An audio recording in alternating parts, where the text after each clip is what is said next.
Hello friends, welcome to my YouTube channel study AM PM। Friends, आज का जो current affairs है वो 5 मई के करंट अफेयर्स को मैंने यहाँ पे कलेक्ट किया है। तो चलिए बिना देर के वीडियो स्टार्ट करते हैं। फ्रेंड्स, अगर आपने अभी तक मेरे चैनल को सब्सक्राइब नहीं किया है तो मेरे चैनल को सब्सक्राइब कर लें। उसके बगल में जो बेल आइकन है उसको प्रेस कर लें ताकि मेरी न्यू वीडियो की अपडेट्स जो है आपको मिल सकें। तो चलिए शुरू करते हैं वीडियो को। तो फ्रेंड्स, ये है 5 मई का पहला करंट अफेयर्स। यह कहा जा रहा है कि वह संस्था जिसने उच्च संक्रमण क्षेत्रों के तेज़ी से और रासायनिक मुक्त कीटाणु शोधन हेतु एक अल्ट्रावायलेट कीटाणु शोधन टावर विकसित किया है। यह किसने? यह DRDO ने विकसित किया है। ठीक है, यह अल्ट्रावायलेट कीटाणु शोधन टावर विकसित किया है DRDO ने। ठीक, DRDO का फुल फॉर्म क्या होता है? Defence research and development organisation. ठीक है, अगला क्वेश्चन ये कह रहा है कि कोरोना वायरस के बीच लोगों को मुफ्त और कैशलेस बीमा कवर प्रदान करने वाला भारत का पहला राज्य कौन सा है? यह महाराष्ट्र है। ठीक है, कैशलेस बीमा प्रदान करने वाला। ठीक है, अब महाराष्ट्र आ गया तो मैं चाहता हूं कि आप लोगों को महाराष्ट्र के बारे में कुछ स्टैटिक GK के बारे में बता दो कि महाराष्ट्र राज्य में क्या क्या महत्वपूर्ण है। वो भी एग्ज़ाम में पूछे जाते हैं। करंट अफेयर्स के साथ स्टैटिक चीज़ें भी पूछी जाती हैं, जैसे कि वहाँ के कौन कौन से नेशनल पार्क हैं, वहाँ की जनजातियाँ क्या हैं, या वहाँ के राज्यपाल कौन है। इस तरह के क्वेश्चन अक्सर पूछे जाते हैं। तो महाराष्ट्र के बारे में थोड़ा सा आप लोगों को एक छोटा सा ग्लिम्प्स दिखाते हैं। महाराष्ट्र की जानते हैं राजधानी क्या है? मुंबई है। ठीक है, यहाँ के राज्यपाल हैं भगत सिंह कोश्यारी। ठीक, भगत सिंह कोश्यारी। महाराष्ट्र राज्य का गठन कब हुआ था? 1 मई 1960 में गठन हुआ था। ठीक है, महाराष्ट्र राज्य की जनजातियों के बारे में कुछ डिस्कस कर लेते हैं। महाराष्ट्र राज्य की जनजातियों में 2 महत्वपूर्ण जनजातियां हैं, भील और कोली। यह महाराष्ट्र में पाई जाती हैं। ठीक है, नेशनल पार्क महाराष्ट्र में दो बड़े महत्वपूर्ण नेशनल पार्क है, एक संजय गांधी नेशनल पार्क और एक तडोगा नेशनल पार्क। यह दोनों एग्जाम में अक्सर पूछे जाते हैं, दोनों नेशनल पार्क, तडोगा नेशनल पार्क और संजय गांधी नेशनल पार्क। तो ये बहुत ही इंपॉर्टेंट था। ये महाराष्ट्र से रिलेटेड कुछ स्टैटिक GK था जो मैंने आपको बताया। चलिए अगले क्वेश्चन को डिस्कस करते हैं। अगला क्वेश्चन क्या है? अगला क्वेश्चन जम्मू कश्मीर राज्य से है, जिस कश्मीरी उत्पाद को हाल ही में GI टैग प्रदान किया गया है। ठीक है, तो यह केसर है। ठीक है, केसर को GI टैग प्रदान किया गया है।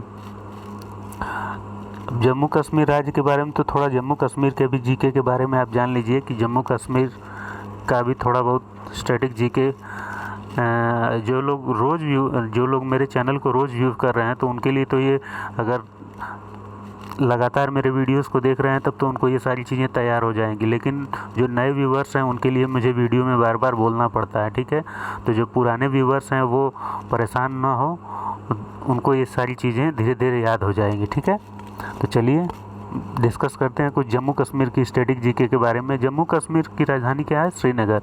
वैसे जम्मू की जो शीतकालीन राजधानी उसको जम्मू में रखा गया है और जो ग्रीष्मकालीन राजधानी है वह श्रीनगर में है। ठीक है, राज्यपाल कौन है इस समय जम्मू कश्मीर के?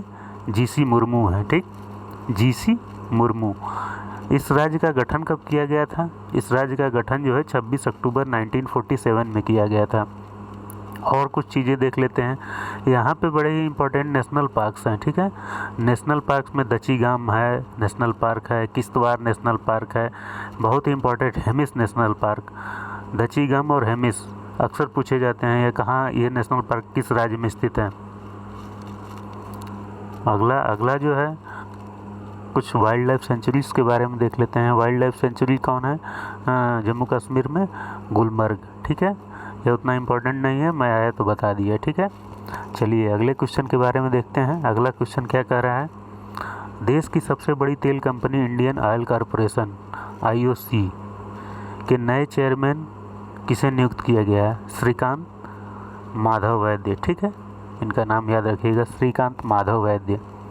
अगला जो क्वेश्चन कह रहा है कि कांग्रेस के जिस वरिष्ठ नेता को लोकसभा में लोक लेखा पर संसदीय समिति का अध्यक्ष नियुक्त किया गया है वह कौन है? अधीर रंजन चौधरी। ठीक है, लोक लेखा समिति का अध्यक्ष इन्हें नियुक्त किया गया। अगला जो क्वेश्चन है इसमें कहा जा रहा है कि जिस राज्य सरकार ने कहा है कि राज्य में अफ्रीकी स्वाइन फीवर का पहला मामला आया है, ठीक है। वह राज्य सरकार अभी घोषणा की है कि मेरे राज्य में पहला अफ्रीकी स्वाइन फीवर का केस आया है। तो वह कौन सा राज्य है? असम है, ठीक है। असम के बारे में भी कुछ स्टैटिक जीके आप लोगों को मैं बता देना चाहता हूँ। असम के बारे में कुछ स्टैटिक जीके। असम की राजधानी जानते ही हैं, असम की राजधानी दिसपुर है। यहाँ के राज्यपाल इस समय जगदीश मुखी हैं, ठीक। असम राज्य का गठन जब कब हुआ था? इसका 15 अगस्त 1947 में गठन हुआ था, ठीक है। कुछ नेशनल पार्क्स के बारे में जान लेते हैं। यहाँ पे कौन कौन से very very important, Kaziranga national park, ठीक है, असम में है। मानस नेशनल पार्क, यह भी बहुत इंपॉर्टेंट है। Dibru Saikhowa national park, Nameri, orang, ये पाँचों के पाँचों इंपॉर्टेंट है, ठीक है। काजीरंगा, मानस, डिब्रू साइखोवा, नामेरी और ओरंग, ठीक है। अगली जो बात है, कुछ जनजातियों के बारे में डिस्कस कर लेते हैं। असम की जनजातियों के मेनली तो इसमें बोडो जनजाति अक्सर पूछा जाता है मिलान करने के क्वेश्चन में कि बोडो जनजाति, यह बहुत इंपॉर्टेंट है, यह असम की जनजाति है, ठीक है। बोडो और कचारी 2 जनजातियां हैं। चलिए अगले क्वेश्चन के बारे में देखते हैं। अगला क्वेश्चन कह रहा है कि आरबीआई ने अस्थिर वित्तीय स्थिति के मद्देनज़र जिस बैंक के लाइसेंस को रद्द कर दिया है, यह कौन सा बैंक है? सीकेपी सहकारी बैंक, ठीक, सीकेपी सहकारी बैंक। चलिए अगले क्वेश्चन को देखते हैं। अगला क्वेश्चन ये कह रहा है कि जिस भाषा के मशहूर कवि और प्रोफेसर के.एस. निसार अहमद का 84 वर्ष की आयु में निधन हो गया, यह कौन से भाषा के कवि थे? कन्नड़ भाषा के कवि थे, ठीक है। कन्नड़ कर्नाटका में बोली जाती है। कर्नाटक के बारे में भी आप लोगों को थोड़ा बहुत कुछ बता देते हैं।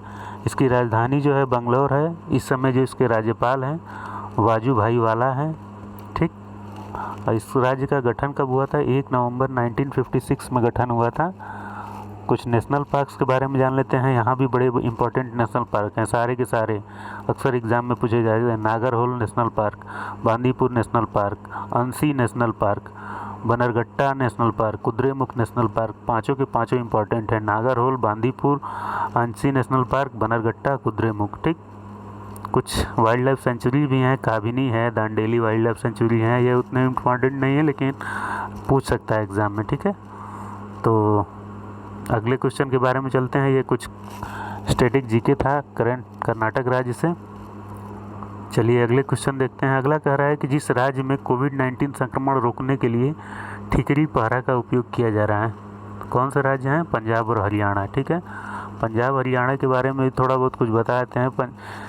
पंजाब और हरियाणा की दोनों की राजधानी जो है सम्मिलित रूप से चंडीगढ़ है, ठीक है। पंजाब राज्य के इस समय राज्यपाल का नाम है वीपी सिंह बादनौर, ठीक, वीपी सिंह बादनौर हैं।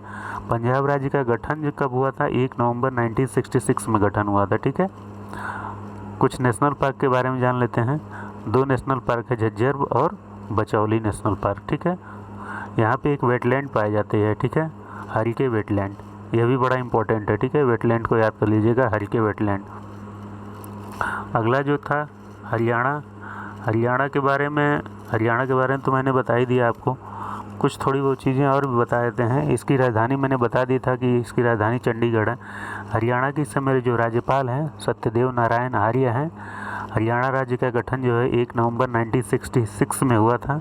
यह पंजाब से अलग करके हिंदी भाषी लोगों का यह राज्य था। वहाँ पे दोनों पहले पंजाबी और हिंदी बोलने वाले थे, तो हिंदी भाषी राज्य को अलग करके हरियाणा राज्य का गठन किया गया, ठीक है। यहाँ के कुछ नेशनल पार्क के बारे में जानते हैं। दोनों बड़ा इंपॉर्टेंट है। एक सुल्तानपुर नेशनल पार्क जो कि गुरुग्राम में है और एक कलेसर नेशनल पार्क, ठीक। वाइल्ड लाइफ सेंचुरी के बारे में देखा जाए तो एक नाहर है, छिलछिला वाइल्ड लाइफ सेंचुरी है, एक Saraswati national wild life sanctuary है, ठीक है। तो ये कुछ हरियाणा से रिलेटेड स्टैटिक जीके था। चलिए अगले क्वेश्चन के बारे में देखते हैं। अगला क्वेश्चन कुछ न्यूज़पेपर से रिलेटेड है। अभी हाल ही में कोरोना के कारण भारतीयों को स्वदेश लाने की केंद्र सरकार ने मुहिम चलाई है। उस मुहिम में पहला जो मिशन है वंदे भारत मिशन, यह वायुसेना का मिशन है। वायुसेना का मतलब कि हवाई जहाज़ से विदेश में रह रहे भारतीयों को वापस लाया जाएगा अपने देश में। और एक दूसरा जो मिशन है वह नौसेना का है, समुद्र सेतु, ठीक है। तो समुद्र सेतु तो आप कंफ्यूज नहीं करेंगे क्योंकि इसमें लिखा हुआ है समुद्र, तो यह नौसेना का मिशन है, इतना तो आप लॉजिक लगा लेंगे। लेकिन अगर वंदे भारत मिशन पूछ दे तो हो सकता है आप कंफ्यूज हो जाए। तो यह वायुसेना का मिशन है वंदे भारत मिशन, और समुद्र सेतु नौसेना का मिशन है, ठीक है। नौसेना के जहाज़ों के थ्रू विदेशों में काम कर रहे प्रवासी मजदूरों को या वहाँ पे जो लोग रह रहे हैं उन लोगों को वापस लाने के लिए यह मिशन लागू किया गया है, ठीक है। तो आशा करता हूँ आप लोगों को मेरा वीडियो अच्छा लगा होगा। अगर मेरा वीडियो अच्छा लगे तो इसको ज़्यादा से ज़्यादा लाइक करें, ज़्यादा से ज़्यादा लोगों तक शेयर करें। और फ्रेंड्स, अगर आपने मेरे चैनल को अभी तक सब्सक्राइब नहीं किया है तो मेरे चैनल को सब्सक्राइब कर लें और उसके बगल में जो बेल आइकन है उसको प्रेस कर लें ताकि मेरी न्यू वीडियो की अपडेट्स जो है आपको मिलती रहे। Thank you for watching.